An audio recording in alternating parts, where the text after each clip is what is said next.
ఒక సర్పంచ్ కరెక్ట్ గా వర్క్ చేస్తుంది.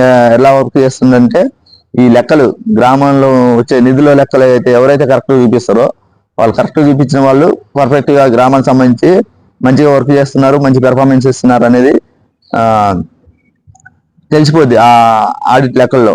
సో గ్రామ సభలు పెట్టకపోయినా వీళ్ళు అంటే పాలకవర్గం సరిగా స్పందించకపోయినా కలెక్టర్ కి సెక్షన్ 53 ప్రకారం వీళ్ళని అధికారం నుంచి తొలగించే అధికారం ఉంది కలెక్టర్ కి.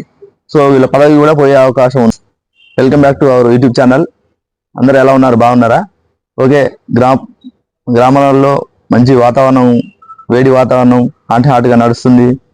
ఎలక్షన్స్ గురించి వచ్చింది, నోటిఫికేషన్ వచ్చింది కాబట్టి సర్పంచ్ ఎవరా నువ్వా నేను అన్నట్టు నామినేషన్లు ఒక ఫస్ట్ విడత నామినేషన్లు అయిపోయినాయి, సెకండ్ విడత నామినేషన్లు నడుస్తున్నాయి, థర్డ్ విడత మళ్ళీ 3వ తారీఖు నుంచి స్టార్ట్ అవుతాయి. సో ఇక్కడ విషయం ఏంటంటే అసలు గ్రామానికి సర్పంచ్ అసలు ఎందుకు ఎంచుకోవాలి, అసలు సర్పంచ్ ఉన్న అంత అధికారాలు ఏంటి, సర్పంచ్కి ఇంత పోటీ ఎందుకంటే దాని గురించి మనం ఈరోజు మాట్లాడుకున్న వీడియోలో. మనం ఇంకా వీడియో చూస్తూ ఎవరైనా సబ్స్క్రైబ్ చేసుకోకపోతే సబ్స్క్రైబ్ చేయండి. సబ్స్క్రైబ్ చేసిన తర్వాత పక్కన గంట సింబల్ నొక్కండి, మీకు అన్ని వీడియోస్ నోటిఫికేషన్ రూపంలో వస్తాయి. ఓకేనా? సమాజంలో ప్రతి విషయం గురించి మనం మాట్లాడుకున్నాం. ఫ్యూచర్లో డైలీ వీడియోస్ వస్తూ ఉంటాయి. నన్ను సపోర్ట్ చేస్తారని నేను కోరుకుంటున్నా మనస్ఫూర్తిగా. విషయం ఏంటంటే దేశానికి అత్యున్నత పౌరుడు, దేశానికి మొదటి పౌరుడు ఎవరంటే అధ్యక్షుడు ఎవరంటే రాష్ట్రపతి, దాని తర్వాతనే మన పిఎం. అలాగే ప్రతి ఊరికి మొదటి పౌరుడు ఎవరు, బాధ్యత గల పౌరుడు ఎవరంటే సర్పంచ్. ప్రతి ఇంటికి పెద్ద ఎట్లాగో ప్రతి ఊరికి సర్పంచ్ పెద్ద, అతనిదే బాధ్యత. మిగతా వార్డు మెంబర్లు వాళ్ళంతా ఒక కమిటీ ప్రకారం ఊరిని పరిపాలించాల్సి ఉంటుంది, ఊరు బాగోలు చూసుకోవాల్సి ఉంటుంది. అంత బాగానే ఉంది, గెలుస్తారు, ఓకే. మరి ఈయనకి ఏమన్నా అంతగానో డబ్బులు వస్తాయా, అంతగానో ఇది ఉంటుందా? మరి ఎందుకు ఇంత పోటీ? సర్పంచ్గా గెలవాలన్నా కూడా, సర్పంచ్గా నిలవాలన్నా కూడా ప్రధాన పార్టీలు పోటీ పడతా ఉంటాయి, ప్రధాన అభ్యర్థులు పోటీ పడతా ఉంటారు. దీనికి గల ప్రాముఖ్యత ఏంటంటే ఊళ్ళో ఒక మంచి గౌరవం ఉంటుంది, ఒక మంచి ఏమంటారు ఆర్థికంగా అయితే పెద్దగా ఉండదులే, కానీ ఒక సర్పంచ్ అంటే ఇక అది తరతరాల నుంచి సర్పంచ్ వాళ్ళ ఫ్యామిలీ అంటే ఇక ఒక మంచి గుర్తింపు ఉంటుంది. సో దానికోసం అందరు కష్టపడుతూ ఉంటారు, గెలవడానికి ప్రయత్నిస్తూ ఉంటారు. గెలిచిన వాళ్ళకి కొన్ని బాధ్యతలు కూడా ఉంటాయి. సో ఇక్కడ మరి వీళ్ళకి ఎంత సాలరీ వస్తుంది, వీళ్ళు చేయాల్సిన పని ఏంటి, వీళ్ళకి నిధులు ఎక్కడి నుంచి వస్తాయి, వీళ్ళ కర్తవ్యాలు ఏంటి అనేది మన వీడియోలో మాట్లాడుకుందాం. ఇక్కడ ఒక ఊరు తీసుకుంటే సపోజ్ ఒక 1500 ఓట్స్ ఉంటే అందులో ఒక 10 వార్డులు లాగా ఉంటాయి. ఒక సర్పంచ్ ఉంటాడు. సర్పంచ్ గెలిచిన తర్వాత అతనికి 6500 జీతం వస్తుంది, గౌరవ వేతనం 6500. అదే ఇంతకుముందు తెలంగాణ రాకముందు ఈ గౌరవ వేతనం అనేది లేదు సర్పంచ్లకి. ఊరికే ప్రజా సేవ చేయడానికే ఉండేది సర్పంచ్లకి. తెలంగాణ వచ్చిన తర్వాత కేసీఆర్ గవర్నమెంట్ లో 6500 అనేది అనౌన్స్ చేయడం జరిగింది. ప్రతి ఊరికి, ప్రతి గ్రామానికి, అది చిన్న గ్రామం కానీ పెద్ద గ్రామం కానీ, మేజర్ గ్రామ పంచాయతీ కానీ మైనర్ గ్రామ పంచాయతీ కానీ ఇదే ప్రతి సర్పంచ్కి 6500 గౌరవ వేతనంగా ఇవ్వడం జరుగుతుంది. మరి వార్డు మెంబర్ల పరిస్థితి ఏంటంటే వార్డు మెంబర్లకి జీతాలు లేవు, ఉప సర్పంచ్కి లేవు, ఎవరికి ఉండదు. అట్లా సర్పంచ్కి మాత్రమే ఉంటాయి. అట్లా 6500 గౌరవ వేతనంగా ఇస్తారు.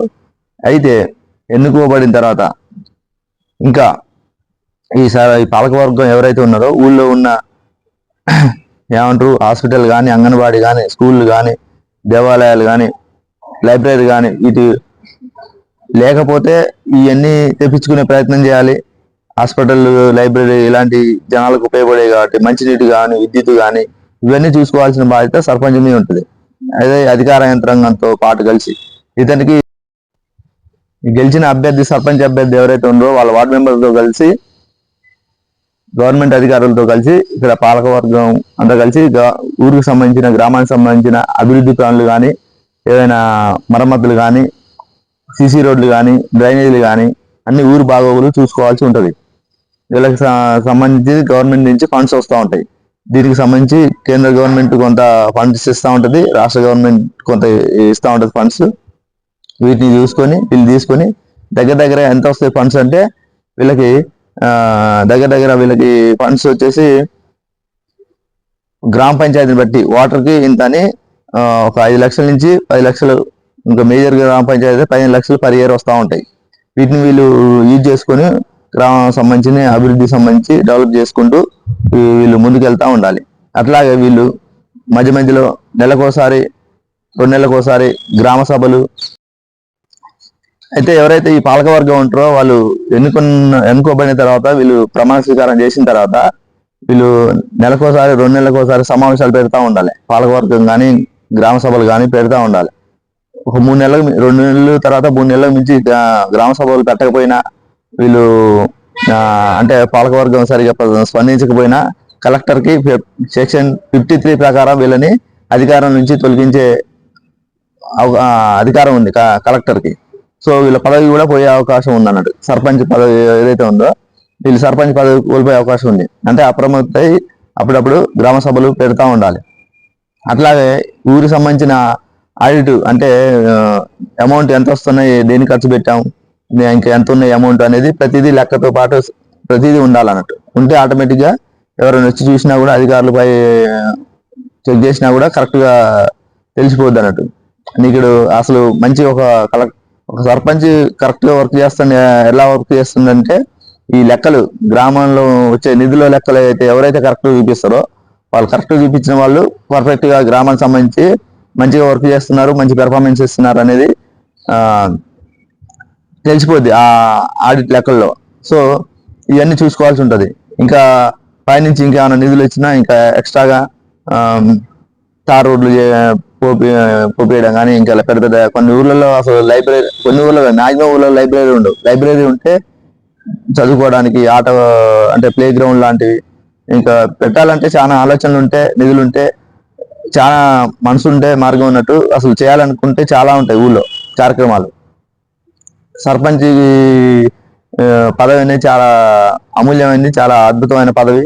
అది నిజంగా దానికి ఫుల్ఫిల్ చేస్తే చాలా బాగుంటది. అంటే ఒక ఊరికి, ఒక రాజ్యానికి రాజు ఎలానో ఊరికి సర్పంచ్ అనేవాడు కింగ్ మేకర్ అన్నట్టు. సో ఆ కింగ్ ఎలా పనిచేస్తే ఆ ఊరు అంతా బాగుంటుంది అన్నట్టు. అది మనం ఈరోజు వీడియోలో చెప్పదలుచుకుంది. వీడియో నచ్చితే లైక్ చేయండి ఫ్రెండ్స్, సబ్స్క్రైబ్ చేసుకోకపోతే సబ్స్క్రైబ్ చేయండి. ఓకేనా? Thank you for watching.